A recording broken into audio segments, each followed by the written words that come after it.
नमस्कार आप सभी का बहुत बहुत आपका स्वागत है, अभिनंदन है। इस वीडियो के माध्यम से हम डिस्कस करेंगे पूरे पीजीईटी के एंट्रेंस के प्रोसेस की कि आपकी रिजल्ट आपका आ चुका है, अपने स्कोर कार्ड को आप कैसे देखें, कैसे अपने नंबर को आप देखें कि हमारा कैसे कट ऑफ बनेगी, कैसे हमारी काउंसलिंग होगी, काउंसलिंग का प्रोसेस क्या रहेगा, डॉक्यूमेंट्स क्या लगेंगे और हमारा ये प्रोसेस कब तक होगा, फिजिकल वेरिफिकेशन कब होगा और फीस की पेमेंट कब होगी। सबसे पहले आप चैनल से अगर नहीं जुड़े हैं तो जुड़ जाइए, क्योंकि इलाहाबाद यूनिवर्सिटी की सीयूटी यूजी की और पीजीईटी एंट्रेंस की सबसे बड़ी कवरेज हमारे चैनल पे आपको मिलने वाली है। अगर हम बात करते हैं तो अ, अगर हम बात करें कि किस तरीके से पीजी का जो है पूरा प्रोसेस है, अभी आपका रिजल्ट आया है, सारे बच्चे अपना रिजल्ट देख रहे हैं। रिजल्ट में बहुत तमाम अलग-अलग कोर्सेज हैं, पीजी 81 है, पीजी 82 है, आईपीएस कोर्सेज हैं, इसके साथ-साथ बीएड है, एलएलबी है, एलएलएम है, ये सारे कोर्सेज आपको दिए गए हैं। तो सबसे पहले तो आपको ये जानना है कि अपने रिजल्ट को हमको कैसे देखना है।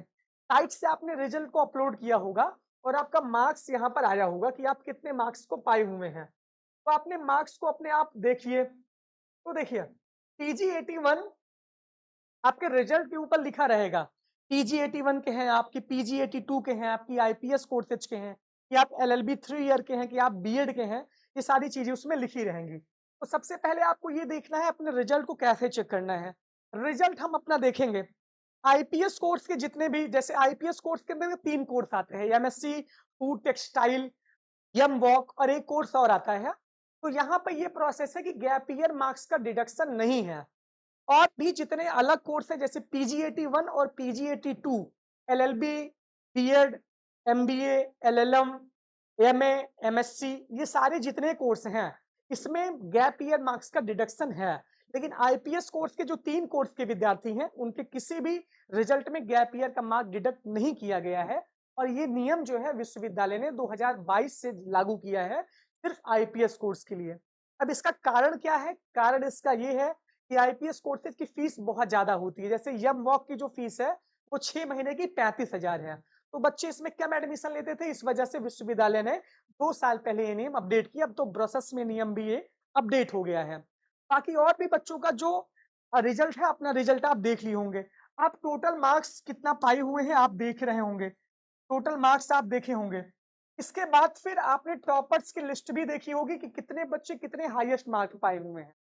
अब यहाँ से विश्वविद्यालय का दूसरा प्रोसेस स्टार्ट होता है। रिजल्ट आ चुका है, ये पहला चरण क्रॉस हो चुका है। अब आप जिस डिपार्टमेंट के हैं, अब प्रवेश भवन से जो लिस्ट है, वो डिपार्टमेंट्स जाएगी। प्रवेश भवन से जो सारी लिस्ट है, जितने बच्चे एंट्रेंस दिए हैं, कितना किसका नंबर है, ये पूरी लिस्टिंग बनके प्रवेश भवन से सीधे आपके डिपार्टमेंट जाएगी। आपकी जो काउंसलिंग होगी वो ऑनलाइन मोड पे आपकी काउंसलिंग होगी। आप ये काउंसलिंग कब करवाएंगे? ये आप काउंसलिंग हो सकता है विश्वविद्यालय समर्थ पोर्टल पे आपकी काउंसलिंग को करवाए। आपको घर बैठे-बैठे साइबर कैफे पे जाके अपनी काउंसलिंग को करवाना है। आपको ये नहीं, यहाँ नहीं आना है। इसके पहले हमारा क्या काम है? रिजल्ट हमारा आ चुका है। काउंसलिंग हमारी जुलाई के चौथे सप्ताह से होगी, यानी कि 22-23 के बाद होगी हमारी काउंसलिंग। अभी हमारे पास 1 हफ्ते का समय है।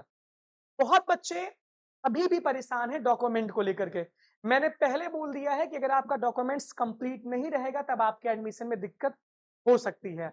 आपके फाइनल ईयर का रिजल्ट अगर नहीं जारी हुआ है बीए का, जो भी ग्रेजुएशन का, तब भी आपके एडमिशन में दिक्कत होगी, क्योंकि पिछले साल बहुत बच्चों का एडमिशन नहीं हुआ था, उनका जो फाइनल ईयर का रिजल्ट नहीं जारी हुआ था।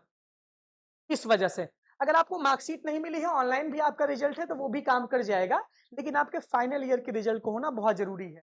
इसके बाद डॉक्यूमेंट की बात करते हैं, तो 10th और 12th की मार्कशीट और सर्टिफिकेट आपके लिए बहुत जरूरी है। इसके बाद आपके पास होना चाहिए क्या? आपके पास टीसी यानी कि माइग्रेशन होना चाहिए। अगर आपके पास मान लीजिए माइग्रेशन नहीं है, तो फिर आप जो है अंडरटेकिंग लगा सकते हैं। वो अंडरटेकिंग का फॉर्म जब आप काउंसलिंग करवाएंगे तब हम भी आपके साथ ऑनलाइन पोर्टल पे मौजूद रहेंगे। तब हम आपको बता देंगे कि आपको फॉर्म कहाँ डाउनलोड करना है, बाकी हमारे टेलीग्राम पे आपको सूचना मिल जाएगी। इसके बाद गैप ईयर का जो अंडरटेकिंग है वो आपको लगाना है, वो भी आपको मिल जाएगा। ऑनलाइन फॉर्म आएगा, उसको आपको भरना, उसके लिए आपको परेशान अभी से नहीं होना है। जरूरी बात यह है कि ईडब्ल्यूएस सर्टिफिकेट से अगर आप हैं, ओबीसी कैटेगरी से हैं, एससी से हैं और एसटी कैटेगरी से हैं, तो आपके पास अपडेटेड आपका प्रमाण पत्र होना चाहिए। और वो भी केंद्र सरकार द्वारा प्रमाणित प्रमाण पत्र। अब सवाल ना करिएगा कि हमने मार्च वाला बनवाया है, हमने फरवरी वाला बनवाया है, क्योंकि अभी सीयूटी यूजी में बच्चों का लिया नहीं जा रहा है। 1 अप्रैल 2024 के बाद का ही सर्टिफिकेट एक्सेप्ट पोर्टल कर रहा है। तो हो सकता है पीजी में भी ये प्रोसेस हो, क्योंकि समर्थ पोर्टल पे पूरा मामला जब चलेगा तो हो सकता है वहां पर भी इंस्ट्रक्शन लिखे होंगे कि 1 अप्रैल 2024 के बाद वाला सर्टिफिकेट जरूरी है, और बाद में फिर आप बैठ के रोएंगे तो आपको बचाने वाला कोई नहीं रहेगा। मैं पहले बता दे रहा हूँ, अभी से जाके अप्लाई कर दीजिए। अगर आपके पास नहीं है तो रिस्क मत लीजिए। सारी चीजों से पहले अपडेट रहिए, बन जाएगा तो कहीं ना कहीं काम आ ही जाएगा वो। ये बातें हो गई।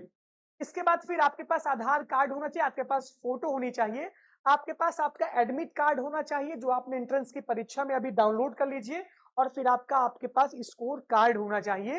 ये सारे डॉक्यूमेंट्स आपके रेडी होने चाहिए। काउंसलिंग ऑनलाइन होगी। अब ऑनलाइन यूनिवर्सिटी की वेबसाइट पे जब आप यहाँ पे खोलेंगे, यहाँ पीजीएटी का रिजल्ट है, जब आप इस पे क्लिक करेंगे तो उसके बाद आपको फिर कट ऑफ की लिस्ट मिल जाएगी। आप ऑनलाइन पोर्टल पे भी कट ऑफ चेक कर सकते हैं, और साथ ही साथ हम आपको यहाँ से बताएंगे किसकी कट ऑफ कितनी गई है, डेली एक वीडियो में अपडेट कर दूंगा। कट ऑफ जैसे मान लीजिए कि 24 तारीख को जारी हुई, 24 को कट ऑफ जारी होती है, जो जो कट ऑफ के अंदर बच्चे आते हैं वो अब 25 को जाकर के साइबर कैफे पे 2 दिन का समय आपको मिलता है। आप अपने डॉक्यूमेंट को अपलोड करिए, फिर आप डॉक्यूमेंट जो भी आप रजिस्ट्रेशन करिए, डॉक्यूमेंट को अपलोड करिए, काउंसलिंग करवाइए। अगर आप उस नंबर के अंदर हैं तभी आपका एक्सेप्ट करेगा। मान लीजिए कि आपकी पहले राउंड में काउंसलिंग होनी है, आपका नंबर ज्यादा है तो आप पहले राउंड में के लिए एलिजिबल होंगे। जहां से आप साइबर कैफे पे जाएंगे, रजिस्ट्रेशन करेंगे, इसके बाद फिर वेरिफिकेशन आपका होगा, फिर आपको अलॉटमेंट होगा सीट का, फिर आपकी फीस सबमिट होगी, फिर आपको फीस रिसिप्ट मिलेगी।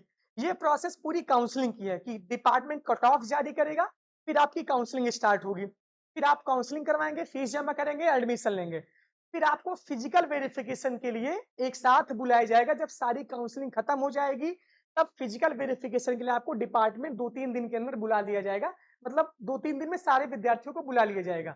लेकिन ये प्रोसेस लंबा है, तो आपको दिमाग नहीं लगाना है। एक बात और, पहले मेन कैंपस की कट ऑफ जारी होगी, उसके बाद कॉलेज की कट ऑफ जारी होगी। ये सारी चीजें हैं, ये बात आपको ज़हन में रखना बहुत जरूरी है। ये बात आप ध्यान में दे दीजिए। पूरी काउंसलिंग की प्रोसेस प्रक्रिया ऑनलाइन है। जुलाई के चौथे सप्ताह में आपकी काउंसलिंग स्टार्ट है। आपका रिजल्ट आ चुका है, आपका रिजल्ट आने के बाद ऑनलाइन काउंसलिंग होगी। सारी जानकारी थी, इस एक वीडियो के माध्यम से मैंने सारी प्रक्रिया को सारी चीजें अच्छी तरीके से आपको समझा दिया है। लेकिन जरूरी है कि इस सफर में अपने आप को बहुत मजबूत रखना है। कट ऑफ ऊपर जाएगी, कट ऑफ नीचे जाएगी, तो धैर्य नहीं खोना है, क्योंकि कई राउंड की काउंसलिंग इलाहाबाद यूनिवर्सिटी में होती है। तो मैंने रिजल्ट के बारे में बताया, मैंने आपको कट ऑफ के बारे में बताया, मैंने आपको काउंसलिंग के बारे में बताया, मैंने आपको फिजिकल वेरिफिकेशन ऑफलाइन के लिए मैंने आपको बताया, और ये सारी चीजें आपको एक ही वीडियो के माध्यम से मिल गई। आप लोग लगातार जुड़े रहिए। बहुत बहुत धन्यवाद, बहुत बहुत थैंक यू।